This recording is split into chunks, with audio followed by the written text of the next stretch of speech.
अब जो रिमार्क्स आने का सिलसिला जारी है वो अपनी नाज़रीन से जरा शेयर कर लें। इसमें चीफ जस्टिस ने अब कहा है कि मुद्दत तैनाती नोटिफिकेशन में लिखी जाती है जो स्वाबदीद है। 5-7 जनरल खुद को 10-10 साल तौसी देते रहे, किसी ने नहीं पूछा।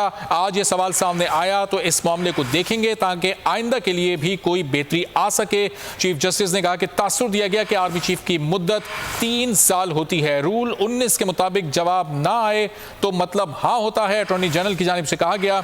तो चीफ जस्टिस ने कहा कि तसल्ली से सबको सुनेंगे, कोई जल्दी नहीं है। असर-ए-नौ और तौसी से मुताल्लिक कानून दिखाएं जिन पर अमल किया।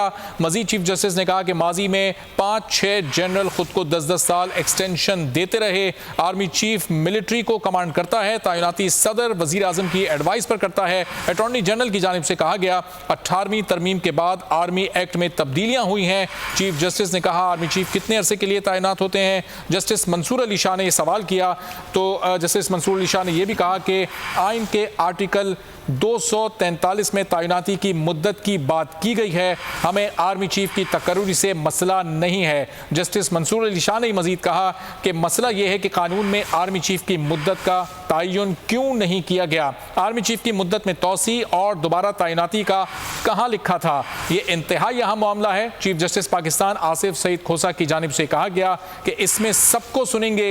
ये सवाल आज तक किसी ने नहीं उठाया, अगर सवाल उठ गया है तो इसे देखेंगे। जनरल 4-5 मरतबा खुद को तौसी देते रहे हैं, ये मामला अब वाज़े होना चाहिए। आसिफ सईद खोसा ने मजीद कहा कि लेफ्टिनेंट जनरल 4 साल बाद रिटायर होता है, आर्मी चीफ की रिटायरमेंट की मुद्दत का जिक्र ही नहीं है। जिस पर अटॉर्नी जनरल ने कहा कि जी बिल्कुल, रूल में आर्मी चीफ की रिटायरमेंट की मुद्दत का जिक्र नहीं है।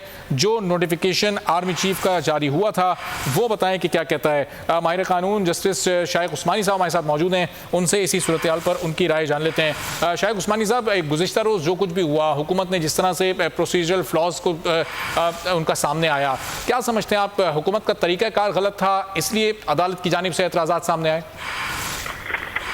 देखिए, बात यहाँ पे ये है कि जो डिसीजंस होते हैं हुकूमत के, वो ये मुस्तफ़ा इम्पेक्स का एक केस था जो डिसाइड किया था साकिब साहब ने। उसके बाद कलेक्टिव डिसीजन होना चाहिए। वो अब प्राइम मिनिस्टर को जो बड़े पावर्स थी कि वो खुद ही जो चाहते थे फैसला कर देते थे, वो इस जजमेंट के बाद ख़त्म हो गया। तो कोई भी फैसला जो हो वो कैबिनेट करेगी। तो ये जो मामला था आर्मी चीफ का, जो एक्सटेंशन का 3 साल ज़्यादा देने के लिए, ये जो फैसला किया गया प्राइम मिनिस्टर साहब ने किया और ये अनाउंस कर दिया और बाद में प्रेसिडेंट साहब से नोटिफिकेशन इशू करवा दी। लेकिन ये बता है कि शायद कैबिनेट की अप्रूवल से नहीं हुआ था क्योंकि मेजॉरिटी ने एक्सेप्ट नहीं किया था।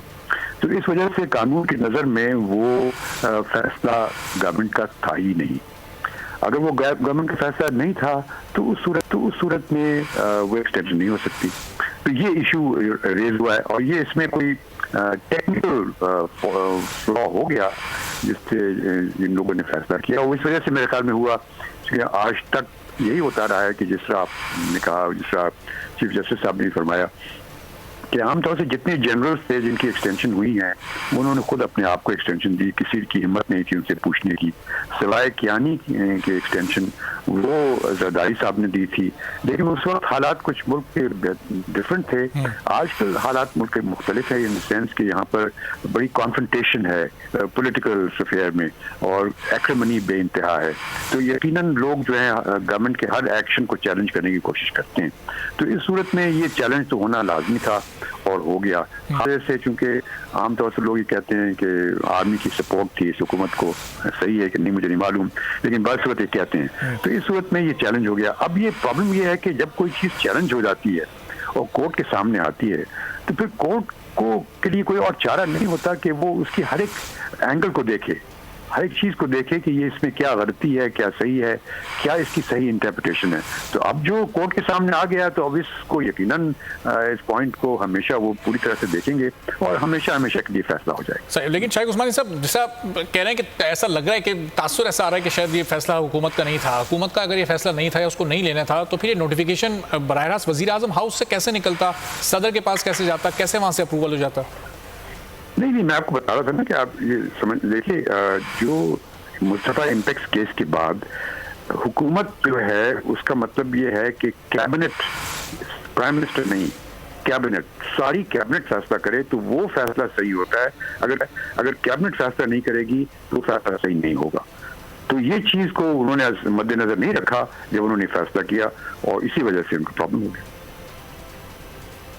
ठीक है, चलें। जस्टिस शाहिद खान साहब, बहुत शुक्रिया, अपना कानूनी पॉइंट ऑफ व्यू आप पेश कर रहे थे।